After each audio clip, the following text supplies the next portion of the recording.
Thank you so much, Cubby. And we are ready to go for game number 3. As Cubby said, it's put up or shut up time here. You're out round of 16 if you lose here, or you get to book that ticket to the round of 8. 1-1.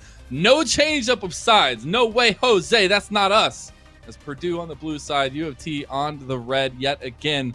Still looking for what we're going to be seeing in this third draft, rather, and seeing really what changes coming into this one. If we see a lot of the similarities from last game, or if we go back to the heyday of game number 1, we'll see. As Gangplank is banned away by Purdue as the first ban. Rumble again banned away, not going to be played at all this series. TF again as well. Very similar bans that we've seen already in this series so far, Rob.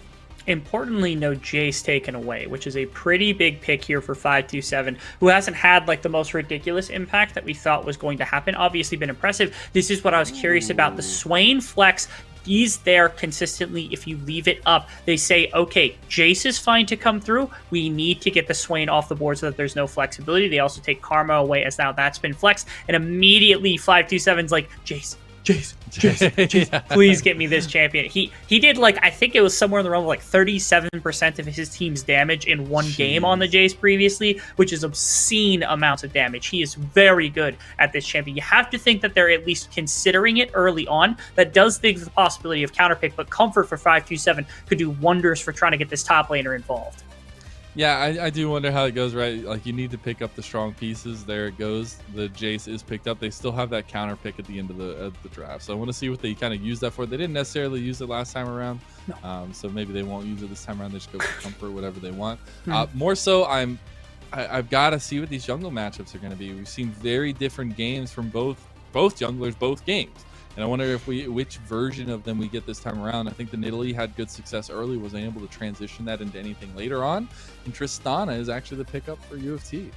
Some interesting flexing that can happen here too. If, like, for some reason you could put Jace in a mid lane, you could put Tristana in a mid lane, and then do some crazy stuff like that. Yeah, Jace is 527. Rebel. Jace is 527. Yeah, Jace is 527. There's no flexibility. I'm just giving the people what they want, which is the possibility of that. But Tristana is a bit more interesting, but I still have to expect that it's going to Seco mode in that bottom side of the map, which means support is where I'm then curious about. They haven't found anything yet about Purdue's composition other than that Death Ball is definitely on the horizon between the Karma, who's able to throw these massive shields and speed up people on their way in, with an Olaf with that Ragnarok is literally the definition of 2 champions you put into every one of them. Another one is like Sivir, but I don't know if Arch plays that super heavily. The Kai'Sa would also make sense, as it allows you to get into backline relatively easily. Makes for a good pairing with Karma, unless they want to flex it into one of the other 2 lanes as well.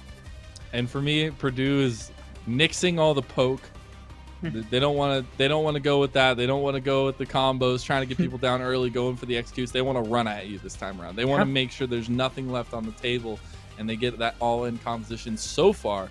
Just have to round it up with a couple pieces. You know, the pieces that are looking really good right now is the Orianna, obviously, but we'll see how that works out. As Donkey picking up the Nidalee, a little bit of a confidence pick coming through here, and something that, you know, Donkey's going to be feeling pretty comfortable.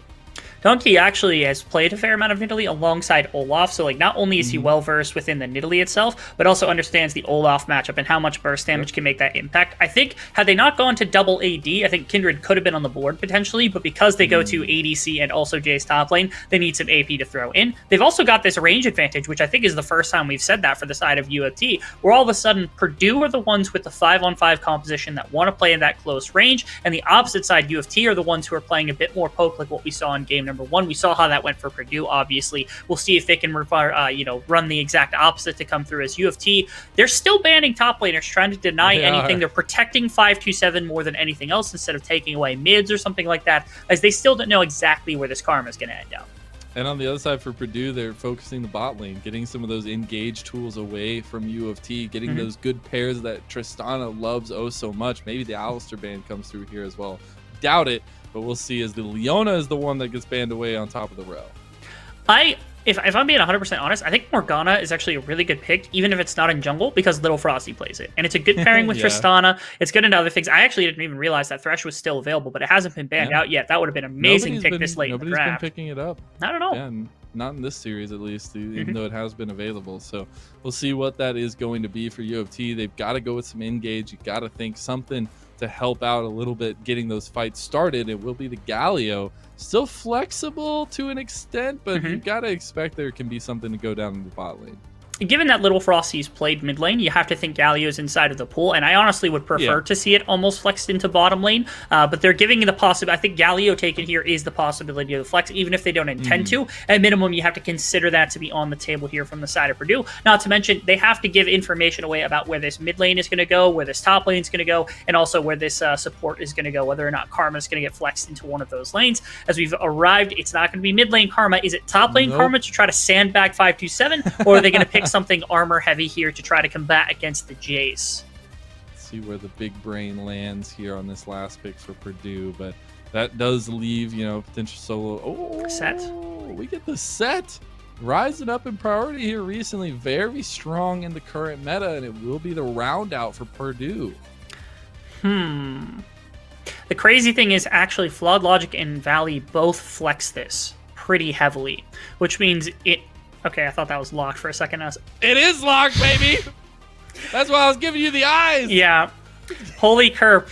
I think on the sheet that we have that got some details because we pull a bunch of details. He talked about how Talon was this pinch pick that he was able to use a number of different ways. And so I love that UofT, they play their hand, but they play it in the final game of the series in an attempt to get a win against a team at the pedigree of Purdue. I love this strategy coming out from UofT. I wasn't expecting, I love that the Galio was flexed into the support role, by the way. And on the opposite side, like Azir is going to suffer into the likes of the Talon if you don't put some really heavy pressure on into the earlier stages. I will say, I almost would prefer to see Set in bottom lane against the Galio, which is a better matchup, and Karma in top side to try to sandbag against 527. But that's Purdue's problem, not UofT's. The biggest thing they have to do, Olaf has got to help out this Azir and make sure this Talon cannot roam, because one solid roam from Talon, all of a sudden, Azir's getting one tapped, Kai's is getting one tapped, Olaf can get one tapped in the right situation, and Set, even if he goes for a bit more AD heavy, is really easy to one tap as well. So there's a lot of pressure that this Talon can apply across the map if not handled properly.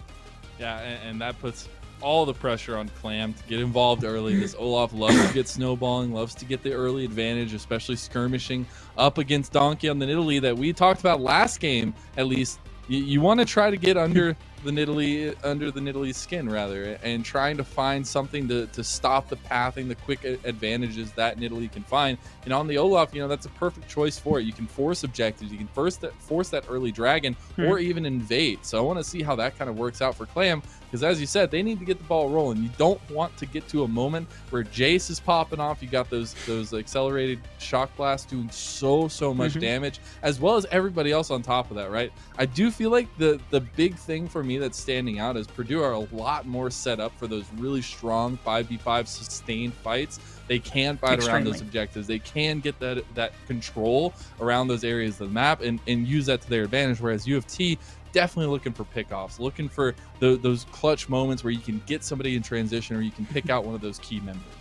The big thing also is Purdue. They've set themselves up with a mid push that can absolutely shove in, because Talon is melee. W doesn't do as much. The range advantage of Azir for poking and things like that makes it so that even trades go heavily for Azir in the early stages before that level 6 hits, and all of a sudden Talon has all-in potential against the Azir, barring the level 2, where all of a sudden Talon can also 1v1 you in the earlier stages. But we're not going to talk about that unless it happens. But importantly, the good thing about this is, again, with an Olaf who likes to play aggressive into Donkey to shut down this Nidalee and the pathing like you talked about, if you've got mid push to support that, you have ways to attack side lanes. And if you notice, Set has some CC to work with. The bottom side is relatively low range to begin with, and they've got double marksmen, or double range, so that means they should be able to have the push. So early objective control should be slightly favored in terms of Purdue, because UofT, they have to fight to gain a lot of the presence they've got. When you talk about Tristana Galio, you want to see an engage, you want to see health trades in order to get any push in bot side. Talon has to shove and make aggressive plays into Azir to get any push as well, which is a lot more difficult. So playing out of lane for UofT is a lot harder to do, similar to what we saw in game 1, where they were punished with waves getting crashed again and again, having to sacrifice just in order to make plays across the map. So then I guess the question for me that needs to be answered for UofT is where we're going to see Donkey with that early focus, right? You can always try and go for one of these solo lanes. You can go for the bot lane and the Tristana. You have a lot of options, right? If you get any one of these members some gold, they can all three carry. You can find those advantages in that way. But the question is where that trigger is pulled. If you're trying to go up against, Holy Kerp in the mid lane trying to shut down the Azir so that Clam can't get that influence there, can't get that mid lane going in favor of Purdue? Or do you go for one of these side lanes? Do you go for something that's a little bit different, a little bit spread out so you can transition that gold in another fashion? I'm going to be direct about this. I think UofT's best option here when it comes to what their pathing would look like. This would be an amazing point to ask Dylan, because I'm sure like he has opinions on this as well, because he's an amazing jungler. But from how I'm seeing this from like 10,000 feet and just looking down at this game, I feel like Nidalee's #1 priority in this game is to make sure that there's no interaction between lanes from Purdue. Because like in a vacuum, eventually Jace will just beat down the set. He'll have more damage. He'll be able to use the range to his advantage, have better health trades, things like that as the laning phase goes on. Talon puts pressure on, even if you don't go Tiamat, eventually your wave will be in a place, even if you have to sack like a wave and a power play or something. If you get a kill or 2 kills on the bottom, top side of the map, whatever, that's absolutely worth it for the Talon to just put that pressure on. And, even bot lane, they have CC to work with. It's a very squishy combination. So Nidalee's job isn't necessarily to just play super aggressive into lanes. It's more so to make sure that there is nothing fancy or nothing crazy going on with Purdue's composition, and to track the Olaf to make sure they have perfect information of where they're striking on the map. It feels a lot more like that RTS style we saw in game 1, where they're making sure not to overplay the map. They're not going for anything crazy. They're making response plays on the opposite side. And if they do that, they then have the ability to, actually use these lanes like sledgehammers and just beat down slowly in these individual places. I think splitting the map into pieces is the best bet here for the side of Donkey. So you're definitely looking for a lot of that early vision control, at least. Going to be watching Donkey at least try to be ping-ponging around the river, especially trying to, as you said, finding the path for the Olaf, seeing where we're going to be seeing that early focus rather for the Olaf.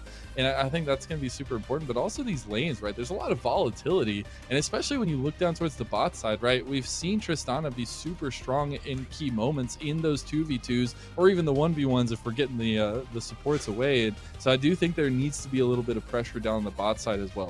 There's a lot of pressure to give.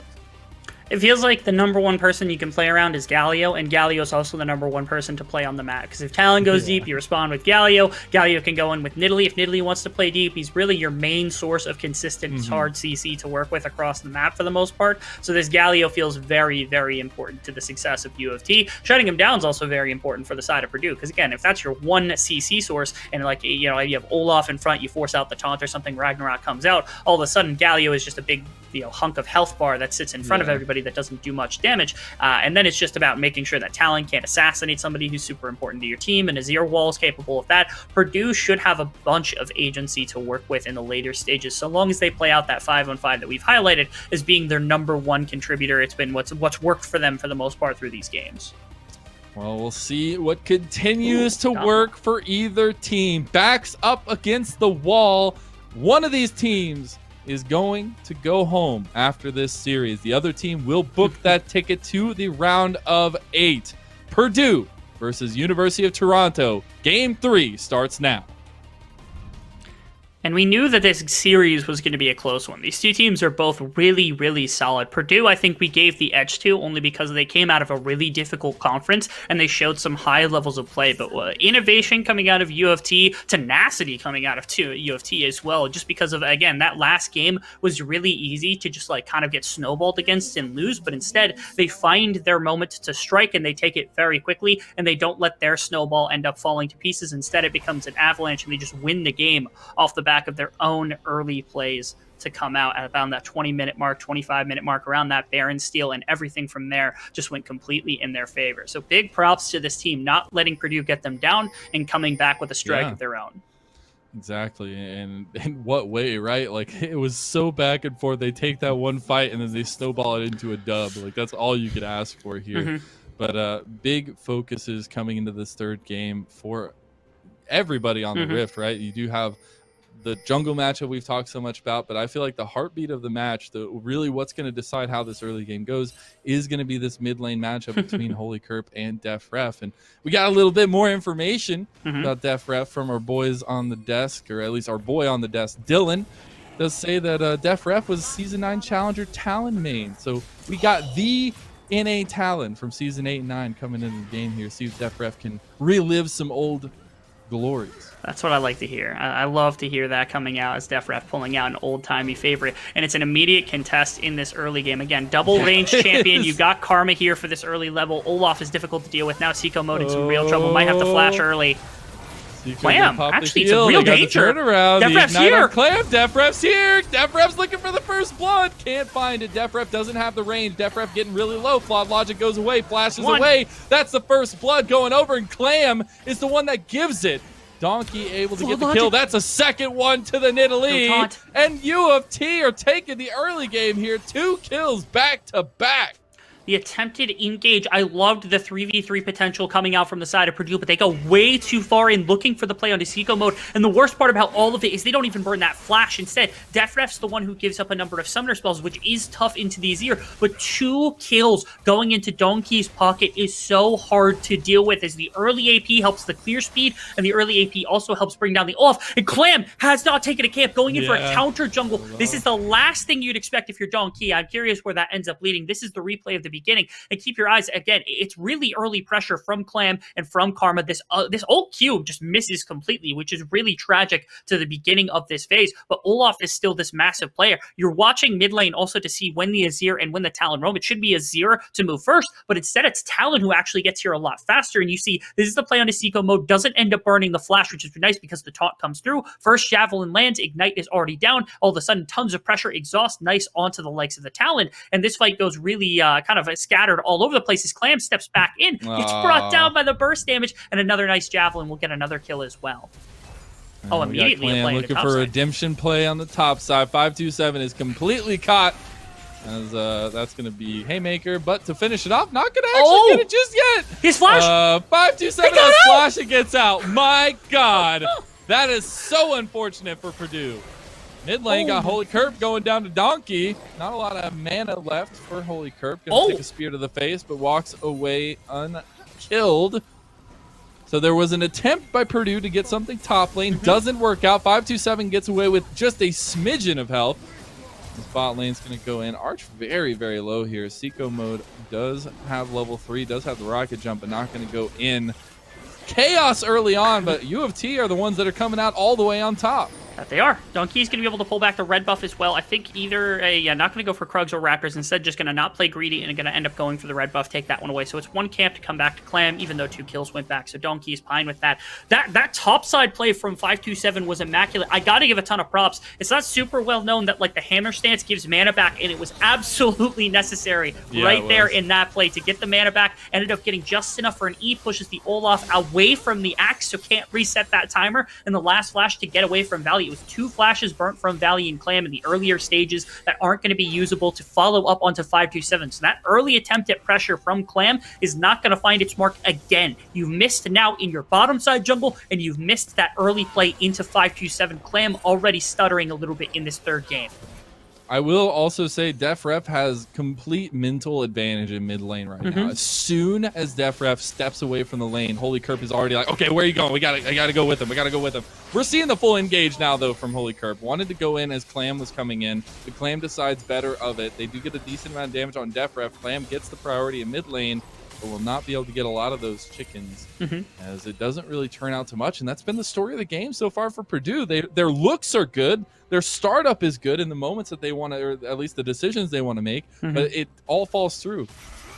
I'm also, there's a number of things I think also that have been set up a little improperly. Like Kerp right now is currently running Lethal Tempo, which is not the rune of choice into an assassin, only because you've backloaded your damage. It means that you're really reliant on hitting that ultimate to come through. Valley has no flash. This is terrifying. Red buff's available as well. Galio's on his way up. This is just a dead. A lot of damage there. There's the taunt coming in. Haymaker's going to buy some time, but not going to do much, as Donkey is showing Clam how it's done.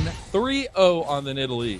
Extremely well played right there. And the entire jungle also cleared. There's some potential for counter jungling here where Clam has been able to steal some camps away from Donkey. But these 3 kills, DefRef, okay, at least he's he's got acrobatics to his side. Yes, he does. Oh, he runs into it right again. Back to it. Okay. Like, why not? Able to take a lot of damage there on the back end of it, but we'll just back away. I feel like that was a little bit of an issue with object permanence from DefRef, where he's like, okay, I don't see Clam, so he's not on the map anymore. He rounds the corner and he doesn't see him until it's a little bit too late. Yeah, hi. He shows up out of nowhere. So Olaf is going to be able to use this pressure. Clam is still Olaf. That is one important thing to know. Even with the early deficits that you have fallen to, unfortunately, you're still able to clear really fast. Not at all. That has not changed champions, yeah. It's important because, like, against a lot of other junglers, this would be just a demoralizing early game. But Clam has gotten some of the early farm. He's still able to have a bunch of relevance, still has a bunch of power to fight up against his opposition. He's not out of this game yet. This is tough. Arch takes so much damage. Gets the flash out of the ADC as well. So flash was burned also by Lil Frosty. Has the Hex Flash available, so not too big of a deal. But Arch missing the flash is going to be a big deal. And you can expect a return gank or at least return pressure down here on the bot side by UofT. Importantly, I think the greatest part about this right there is the burn of flash from Arch got nothing from the opposite side whatsoever, and it also frees up entirely both a re-invade here from Donkey. Keep your eyes on Talon, though. He's coming over the wall right now. Yeah, he's over the wall right here. The team play is coming through. Def Ref goes in, doesn't get the connection there. Spear's going to miss. Clam able to get away. They've got them pinned up against the wall here, though. Can they get the kills where they need to? That's a spear that lands. That's the signal to go in. Everybody's in, and the party has been started and stopped by UofT. They've got a triple kill on the bot side. 5-2-7 taking the fight on the top side against Valley. Needs to run away from this one, though. There's a lot of damage coming out from the set. And after all said and done, Holy Curb isn't able to make the play on bot side. Valley doesn't get the 1v1, and it is 6-0. Check that again, 6 kills to UofT. And so far, I want to see exactly what happened with this mid lane pressure, because it looked like, yeah, it was a back or something that caused Kerp to actually try to push this, which means that Talon gets to join this fight really quickly. Donkey was already on bottom side, and they've got this CC from Galio to start things off. Ultimate misses from Def Rep, but doesn't matter. Look how low these health bars are. Wave gets pushed. Kerp is only just now coming down and has no response. Great javelin onto Arch. Gets him so far into this one. That E is just enough to kill both members. That was gorgeous. The only one mistake is Def Rep was tanking, but did not lead to a death. Valley tries to strike back on top side, but this is a Jace, which means I would even argue that the play after this could have easily gone back to 5-2-7 because of the missed Haymaker, but doesn't have to do anything because 3 kills on bot side is more than enough for this Tristana and the rest of this team to continue the dominance this early. And that's a 5-0 Nidalee and 5 assists to both Talon and Tristana. Like, this is insane on the early game for UofT. So I'm really surprised and excited for what they've been able to show us in these last 1.5 games or so, because that first game was really back and forth, right? But it was the late game decisions that went all the way on Purdue's side. Now the comeback from UofT, the push to make it to that round of 8 is so impressive. You talk about how difficult it is to manage this game alone and what this pocket talent actually means for the remainder of the competition. Donkey's going to come in here to gank again against KRP. Okay, never mind. Not going to mean anything too much. The big thing is KRP hasn't been able to put on early pressure. This should be... Oh, they're contesting. They're just going for this.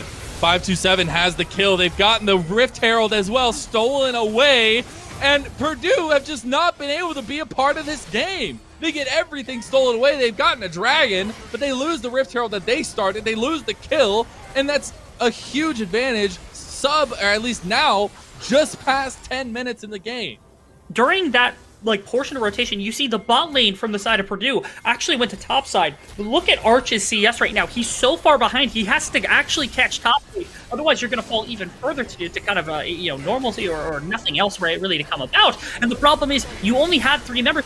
Has 3 members on the side of UofT, as well as the Jace coming in, so you needed the 4th member to contest, and you simply don't have that. So instead, UofT just bullies their way in. They find kill with 5-2-7. They end up getting the Rift Herald and a couple of plates off mid tower, and all of a sudden, you can flood into bottom side, where it's just set against the entire world. Clams here too, at least a little bit, but getting shoved out. You get to watch this all unfold in real time, as you see Arch is catching top wave, Jace gets to move first, and all of a sudden, you have this outnumber in the river, where this Olaf dies to the burst damage of 5-2-7. Flawed Logic has no semblance being here, effectively able to get out, and because of Def Ref's ability to put pressure into KRP, he can't re-enter either. This early game Nidalee, this very high pressure, high roaming style that they've been able to bring has turned up the pressure here on the side of Purdue. That was an attempted play, I'm guessing, but Seiko Mode easily walked his way out of that one as his Tristana into set, and all of a sudden bottom tower also receiving a ton of pressure. No one there to catch the wave means probably first tower going to the side of UOT in everything else in the back pocket as well.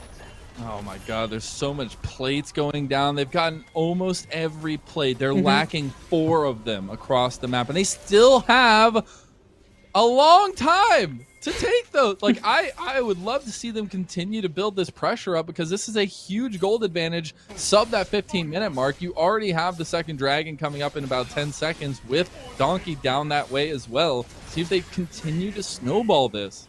The control has not been there from the mid play. It's not KR or Kerp's fault really heavily, because it's a difficult matchup to manage, but you have to keep throwing soldiers and keep throwing everything at the wall that is Talon, because otherwise Talon gets to move. They really want 5-2-7. They really do. They're going to find a little bit of a move. Actually, if he had moved down, I think that would have been a better movement. As well. Yeah. They need the root from Flawed Logic. Great though, damage. Can't get him. Yeah, Flash comes out, and another attempt by Purdue just goes a bit wide. Phase Rush, super good. You throw the Shock Blast or the Acceleration Gate down, all of a sudden he's impossible to catch. The Flash gets him out of range of the root, and there's just nothing to do right there. That's pressure. Put into bottom side as Donkey pulls second Dragon into the game. They're even now. DefRef might make a play too. Yeah, like you said, they could find a right play onto Arch. God. Arch is super low.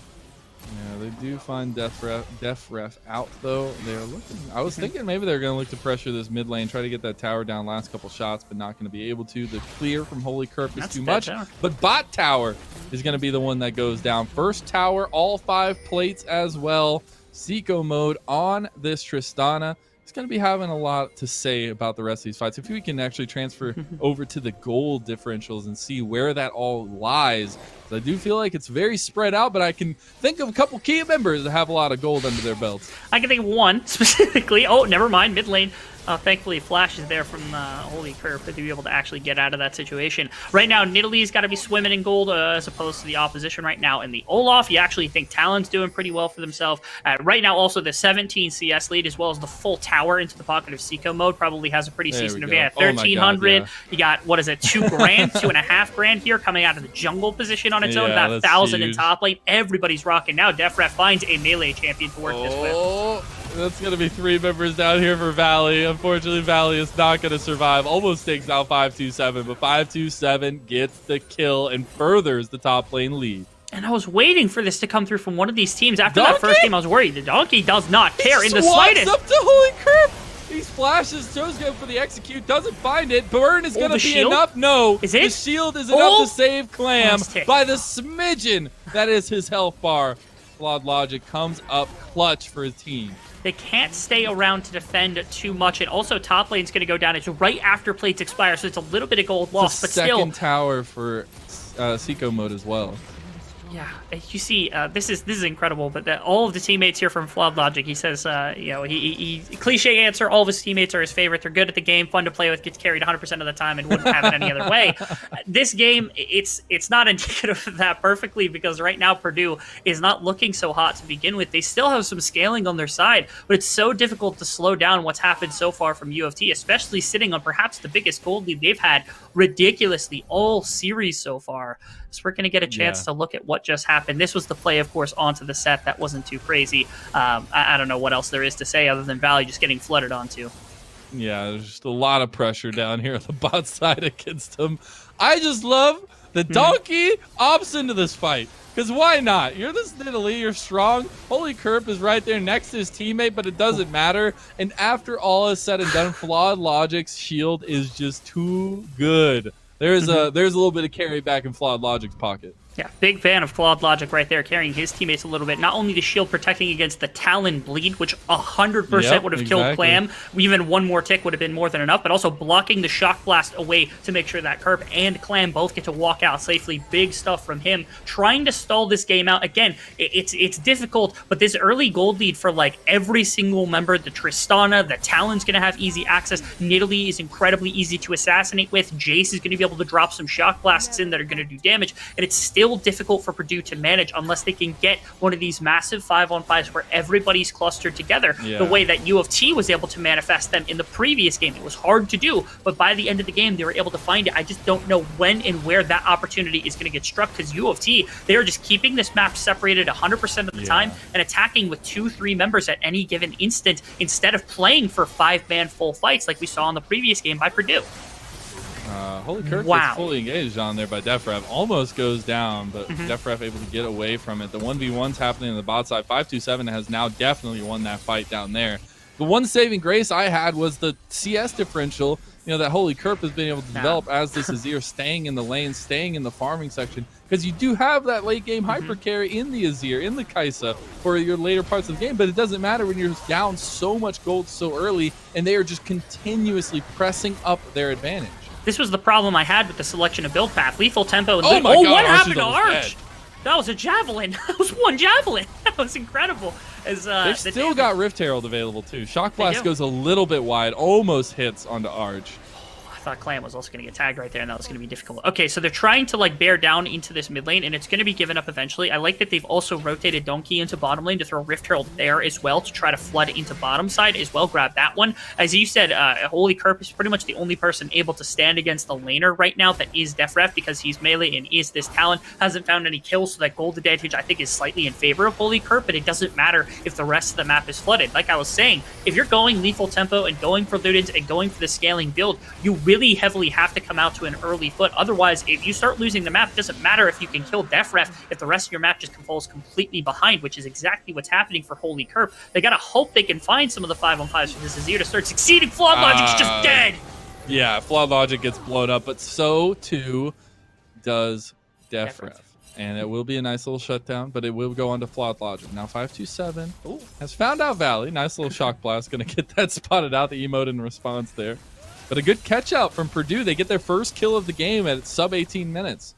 Yeah, no Rift Herald actually burnt either here by Donkey, so I thought that could have been used on bottom side, especially with 2 or 3 members committed to top side, but instead, they're just going to give that gold over to Jace. Turret can't even be taken on top side, even after that play to come through, because of the kill onto Flawed Logic. They only had 2 members up there. They're not pushing too far, not going to get punished in any single way, so it is just eventually the kill, which again, for a talent that only at that point had 6 assists, not even the kill yet, to bring him down, isn't really that valuable. It even went on to Flawed Logic, which was perhaps the worst of it, because none of the carries, none of the people who need damage even got that 300 gold into their back pocket to work with. It's about as low value a kill as you could possibly get, and you traded it for bottom tower, which is so tough for Purdue to watch this end up coming out.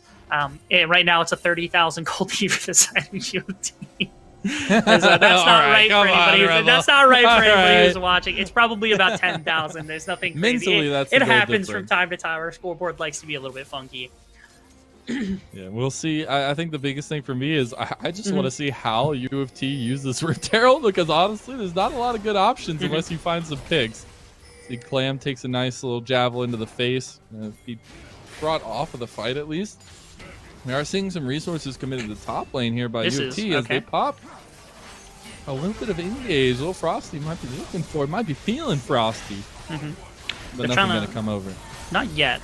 It looks like top tower is just getting pressured into. Nice clear from Azir. I thought maybe the flash from DefRef was going to lead to like a flash Q into like the Azir, where Azir has to flash or immediately wall then flash to make sure Galio ultimate doesn't follow up. But it's a lot of resources, so I love that it's just the potential of that from DefRef put onto the Azir to force Holy Kerp back and put a little bit of pressure off the map. I will say, like you said, using this Rift Herald seems really difficult right now as they're so deep into a lot of different positions. That was a lot of health just burnt off of Valley with one accelerated shock blast. That was kind of crazy, as finally 527 is looking like the monster that we prescribed him to be. Rift Herald drop in mid lane, as it could even be set up for Baron that's going to come out here. You got enough damage on multiple members. I don't think there's much of a way to contest for this one if they want to just snag that one away and immediately begin their siege.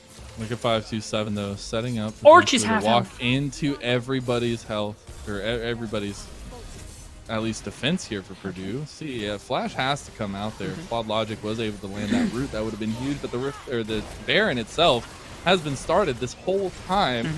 Only just now getting about that health mark. You do have Little Frosty here. Clam is wanting to go into the fight. They want to take the fight though, as the re-engage into this clustered corner could be huge for DefRef's. Seiko gets it with the buster shot. Clam is dead. Do they turn back onto the Baron now? You have no jungler available 100%. For Purdue. And that's got to be a nice free objective given over to UofT. That it is. Really nice call. Also, if they stay in that pit and there's all this area for Azir to throw in damage, even for Olaf to throw in damage, then there's a possibility that this fight flips. They're going to have to compete for it. Oh, DefRef! He goes in the 1v4, gets blown to smithereens, but buys some time for his team. See, Valley is here. Baron's already gone. Members getting a little bit low. Seiko mode is caught out here. Haymaker going to go through. Spear lands on the Valley. Here comes the re-engage. Little Frosty looking for the top. Flawed Logic goes down, and Donkey is dominating. See if they can find the spear onto Arch. One more shot will do it. And no, it's not going to hit. Donkey gets face break in. Now Clam is back from the dead, but Clam is going to go right back to the grave as he was up and now he's down. Valley is going to try to survive. Everybody from Purdue needs to get back, needs to be on the defense, but they lose their inhib tower. It's so difficult right here. Nice turn off of the initial play from University of Toronto to grab this Olaf and be able to pull that off the board. And then they try, okay, maybe we could go for a fight still. We still have a bunch of AoE. We don't take the Baron, but we go for the fight. But that doesn't work out either because the stall that comes through from Talon, which is just humongous. This is the initial pick, the Shirelius turn with the Galio to be able to get onto Clam. Def Ref being able to find a bit of damage, but more importantly, like you said, Seiko mode with that Gale Force as well as the Flash, able to find the Buster Shot to get the kill onto the Olaf. And their health bars are still relatively low, so competing for this was difficult. They push out mid, TP comes in, Def Ref stalls it so well.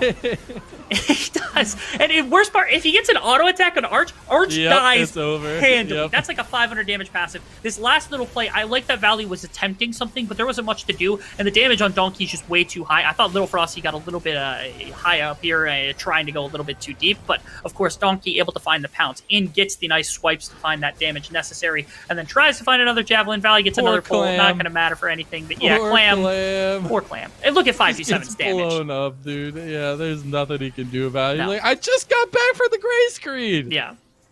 Tough to do. And then, of course, Baron buff, you're going to be able to see down mid tower, mid inhibitor, potentially, depending on what happened right there. Yeah, they had to throw up the Azir turret just to make sure they couldn't go down for mid inhibitor. But, of course, now Dragon also taken, which means that Mountain Soul is going to be on the board here in just a couple of minutes, about 4.5 minutes from now. UofT is going to be pushing for that one. And that team fight's going to get even harder to access from Purdue, who haven't really been able to get their feet set for anything up until this point. It's very difficult so far to try to turn this one the way that UofT did in the previous game, given all the burst damage that's suddenly coming out of this Jay, suddenly coming out of this Nidalee, that's just knocking people down to half health before they have a chance to interact.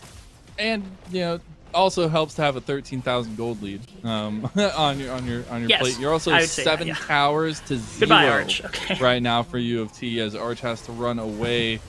Might be no towers going down for UofT if they keep up the pressure like this. Keep Purdue in their base where they can't really do anything, and they're just losing all 3 lanes at the moment. Looks like Purdue have made the call to try to collapse on Seiko mode. He's got the rocket jump, gets away. They're losing the rest of their base this whole time as they've lost the top and the mid inhib towers and the inhibs.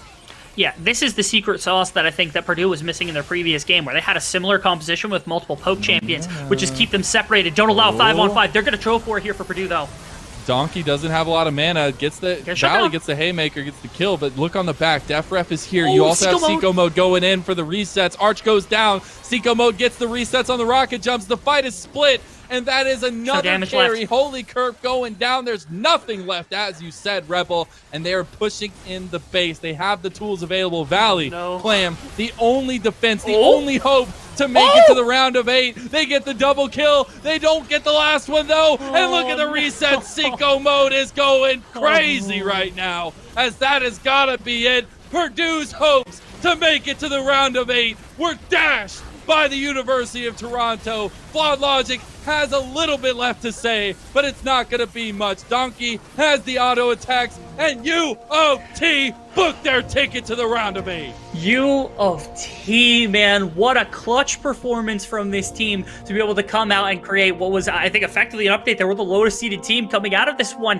And again, it was their control across the map. Ever since that level 1 that went awry for Purdue, they just had this vice grip constantly across the map, pushing plays all the time, never allowing for these big fights that Purdue wanted and set up for with all of these possible plays with this Olaf and this Death Ball. And none of that came through from Purdue. Purdue was just floundering the whole time, trying to find those fights, and there was nothing to be done, as slowly every play that they came to try attempt on the side of Purdue would fail, and everything that came through from the side of Unity Toronto would go through very, very adequately. Fantastic performance from them to get them into the round of 8. The amount of plays that Purdue tried to make and were so close to making.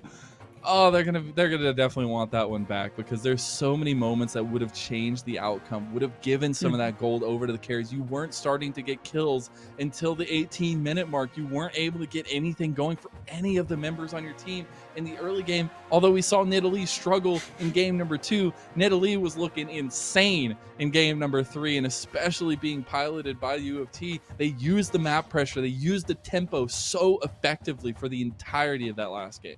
And my favorite part about all of this is just that, like, now all of a sudden you have these risky couple of plays where, like, now beyond just having the Swain flex into the support role and having like something like Karma or Twisted Fate come mid lane with their support swipping, now you also have to worry about Talon for teams in the future. There are so many tools in the toolkit that have been issued because of this series, so many draft capital type things that have to be considered for teams in the future that they bust out in this round of 16. And coming up against better teams, it's those kinds of tools and that ability to just rip control of the map away. The defensive plays that you saw, again, shutting down a lot of what Purdue did, that's going to get this team really far into this tournament. Super happy with the performance we saw today from the University of Toronto, and big props to them for taking it against such a fantastic competitor, Purdue. You gave it a bunch of shot. It's been a while since you've been able to make it actually into playoffs whatsoever. Round of 16 was huge, but unfortunately, you have to take an early exit. Yeah, and I got to give a big shout out to Purdue, the program itself, the players, the coaches. Like, everything looked so good, and they had such great performances leading to this point. And game 1, coming back from a back and forth game like that feels really good. So I still feel like Purdue should hold themselves high, right? I feel like they have shown a lot of strength, and hopefully, continue to grow in that program. I do believe we do have a little interview set up, though, Rebel, as we're going to be tossing it over to Cubby. Hello, everyone, and thrilled to be joined by the AD carry of Sicko Mode, who is going nothing but Sicko Mode, especially in games 2 and 3 of those series. And before I kind of get into those winning games, I want to actually start off with game 1, because on that Jinx, you had a pretty solid performance, but just wasn't enough for the team to end up pulling out that win in a very close, tightly contested game. And what was it like going down 1-0 to Purdue, and kind of how you felt in that game and just how it ended up panning out going into game 2? When we were in the game, like after we lost the game, it felt like really pressured because, it's a VOD, right? And we of course we don't want to lose the first game. So after dropping the game, we felt pressured. Like we feel like we have to win the next 2. But then we also found out like what we could do better in game and even in draft, which is like how we make an adjustment in our second and third game drafts, which lead to our victory, I believe.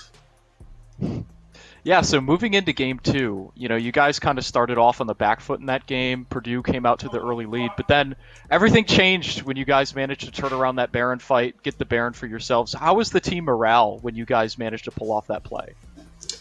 At first, we were kind of worried because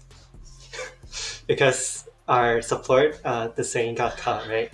So, but then it went well because Dong managed to find an opening under Nidalee, along with my W hitting her, so she got like really poked up. So after killing her, we just cleaned up the fight, and I guess that brought us the victory for that game.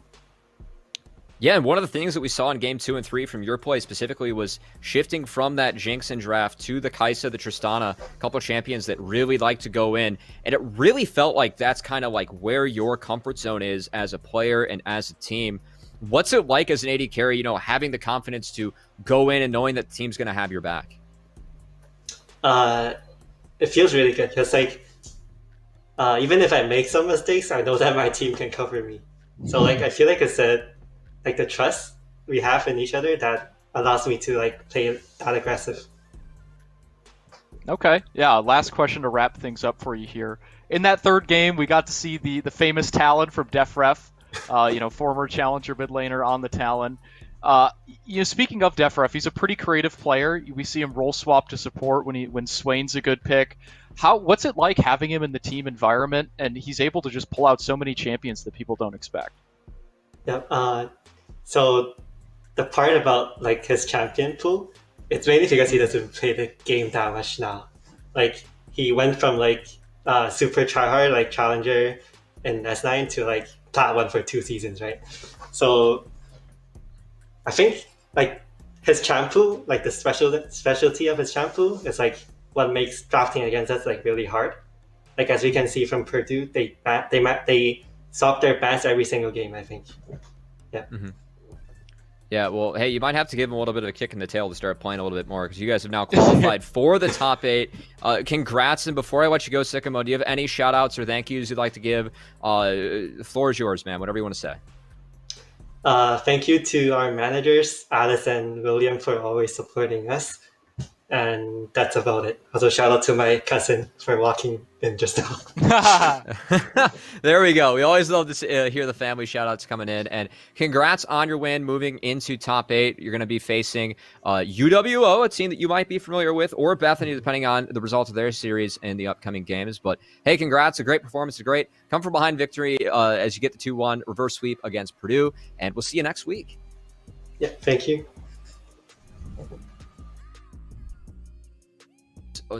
Good insight into the team as University of Toronto eSports. I have to say, we have our guests on here for a reason. I guess in Horif's case, it's just smurfing the predictions. So, all hail. You called it. I You said didn't the lose 2-1 any UofT. faith. Yeah. And no, you guys said 2-0 Purdue, so I guess I'm just bigger brain when it comes to predictions. I mean, you got to establish dominance in the house against the dog as well. I mean, Coco, I don't know if she's going to be able to get a full meal after the 2-0 against Purdue. But Horif, great predictions from you. And hey, fun to watch Toronto move on in rather exciting fashion and a little bit of style and flair in that game as well. As Dylan, not only was the talent coming through for DefRef, but we saw action starting off early and starting to dive back into the game and the results of how we got that Toronto victory. Purdue, they had Olaf Karma level 1, and they wanted to use it. Yeah, they call for the late invade in this replay if we're able to get that pulled up. And honestly, I don't know, because you like to see the Olaf and the Karma level 1 being flexed, and they're able to actually utilize the strength of those champions. But it feels like the level 1 from UofT's side is not bad either, right? You've got the Nidalee Spears, and Donkey was doing a great job at landing these to poke down the members. You have the Galio Taunt level 1, Tristana able to do so much damage. And it feels like Purdue just with a little bit of a coin flip here, This is your last game of collegiate potentially, and you risk it on a level 1 invade, which is a very high-risk, high-reward play. As a result, we see Clam just choked out of the rest of the game. They overcommit onto Psycho Mode here. Frosty with a beautiful taunt. Donkey lands the spear over the wall, and by the time DefRef comes in, sure, he doesn't actually get a kill with this rake, but they're so low, the summoner spells have been burnt, flawed logic just forced over the wall, and it's so doomed for Clam. He does a decent job of clawing his way back, but we don't have a replay of it, but in the top lane, he almost gets the kill on the Jace, doesn't quite get it, but Clam is just out of the game at this point. It's so difficult for him to get back into it, so I'm not a huge fan of the call. The 3 HP or whatever it was on the Jace top, just sneaking his way out of there like a boss, I guess, is Clam. It was the right path for him to go into that topside jungle and try and counter, but just wasn't able to get back in it. And Horif, what we ended up seeing was Toronto starting to really run away with things. And I know that one of the things that you really wanted to talk about, DefRef on his specialty talent, getting out of lane and getting that 4-man bot dive that really kind of broke the camel's back against Purdue and sent the Boilermakers into emergency mode. And the emergency, red stop button on that factory, it was not able to work as they were not able to slow down the Toronto as they were able to snowball. And I know this bot dive, Horror, if you had a lot of thoughts and a lot of praise for Toronto on their proactivity to make this happen. Yeah, for sure. I think that aggressive play style really worked out for them. That Talon pick where he was able to just kind of run around the map, especially with Clam kind of out of the game as the jungler. So Talon is kind of able to go around the map with that Nidalee, who's also very fed. So they are able to make this very clean 4-man dive bot lane here. As we're going to see here. So we see Donkey actually come down, and DefRef, he knows that Zir can't follow, so it's just a very clean dive overall here.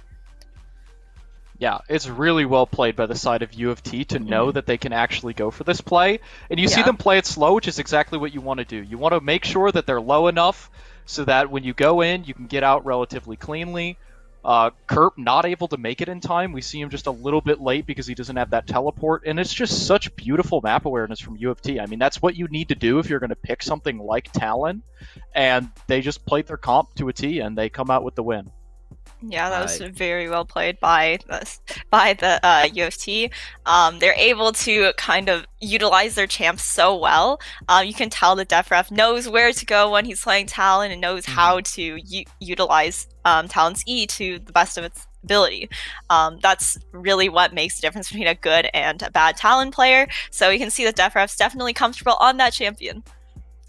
Yeah, and a champion that, I mean, I know that coaching Miami University of Ohio throughout the season, Dylan, I think that's a champion that we haven't seen in a single scrim. And just the power that University of Toronto has to pull that off and play their champions to a T, as you pointed out, is so good and really caught Purdue off guard. As once they got running, it was a 7 to 8K gold lead. And Dylan, things were a big lead, but of course you need Baron to wrap up the game, and University of Toronto were able to take this cleanly as well.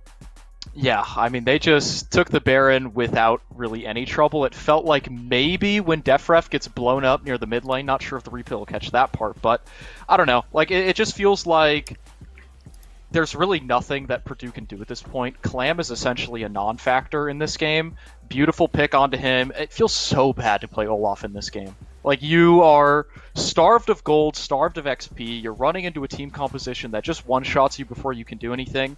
And right here I'm thinking, okay, DefRef is dead, maybe, but then it swaps over to get the Baron's HP. It's so low at this point, and there's just nothing you can do. I mean, Donkey, beautiful spear. Everybody's flashing forward and trying to flash out from the side of Purdue, and it's just so well played from UofT. They know the limits of their champions. They've got this really brawly, skirmishy team composition, and I think that's something that a lot of teams are going to be fearful of going into this round of 8, and if they make it even further in the round of 4 and in the finals, because Toronto is one of the teams that in this tournament, they're kind of that wild card. You know, like a Maryville, like a Harrisburg, they're not going to be in your face fighting you 24/7. They're going to be playing the map, getting objectives, you know, drafting by the book. But Toronto's got all these picks in their back pocket where they're just able to swing games solely based off the draft, solely based off of just how unpredictable they can be. Yeah, and I know that, you know, in those preliminary interviews that we did with them, talked a lot about that flexibility, and they aren't afraid to swap those roles, and I think it paid off for them in that game 2. The unique pick paid off for them in that game 3, and we're just going to have to see what else they have in their back pocket, because so far it's been nothing but spicy as we wrap up the game-winning push for them. I know the first game was a 40-minute loss, but it felt like they were trying to recover it with 2 quick wins on the back half, Horif, and their ability to close out this game to make it into the round of 8, I just kind of like, as we kind of go through this replay, you know, talk us through, but also I want your perspective as well, coming from Waterloo and from the East, with what it would mean to potentially get a UWO versus UofT round of 8 matchup. For sure. That matchup with UofT and UWO, it's going to be a replay of that OPSE finals. We're going to see which team, see if Western can, you know, get revenge onto UofT, or if UofT can keep their reins on the champions of Ontario, I suppose. But yeah, this fight, very well played by UofT. Sicko Mode was able to get that targeting, able to burst down the priority targets in the Kaisa, the Karma, the Azir. But that set W definitely did a lot of damage. The cinematic perspective of that last auto attack and the jump in and out from Tristana. I love it. The Goomba stomps. Yeah, the zoom in on the double challenger emotes as well. I love it. You know, it's just UofT just flexing on flexing. Our replay observers flexing as well. You love to see it. Yeah, of course, you know, that UWO matchup, they do still have to play Bethany, who I know they're going to have a lot to say before that matchup, as that team loves to have fun, loves to chirp a little bit to, you know, hype up their matches, and I think that's going to be an exciting one before we actually dive into the final matchup. But before we dive into, you know, the round of 8, we got to finish up the round of 16, as diving into today's schedule. Ladies and gentlemen, we are not done today. We have another best of 3 coming your way right after this. We're going to take a 10-minute break to give ourselves a little bit of a rest, make sure we can get the next teams into the lobbies, but we have an exciting game coming up next. Wichita against Riverside. Riverside got the upset earlier in the tournament, going up against GVU, took them down. Wichita had a dominant win I don't want to get too much into that game, as I know that we are going to be covering that shortly, but I do actually want to give the floor to Hora, for our wonderful guest who has joined us for this best of 3. We will not be seeing you in the next series, but so happy you could join us and just kind of give the floor. Do you have any thank you shout outs that you want to give before we let you go? Well, I just want to thank you guys for having me on today. I appreciate you guys helping me through today's stream. I'd love to give a shout out to my lovely dog Coco. She's not here right now. She want to leave the room, so I'm knocking on the door. So yeah, she's not here right now for me to bring up on camera. But I want to thank you guys obviously for just helping me out through the day, and I appreciate you guys just being on here. Being such wonderful hosts for CLOL, so I'm really excited to watch the next series. And yeah, I wish you guys best of luck in the next stream. I was expecting like Waterloo shoutouts or like shoutouts like all the teams competing, not to us. But hey, I appreciate it, and you made it easy, right? It was a lot of fun having you on. Thanks for all the insight you brought, not only experience from Waterloo, but also the Canadian teams as well, as we got to see Toronto compete in this one. But ladies and gentlemen, it's going to be it for us for this one. We're going to take a short break. We'll be right back with Wichita versus Riverside. Don't go anywhere.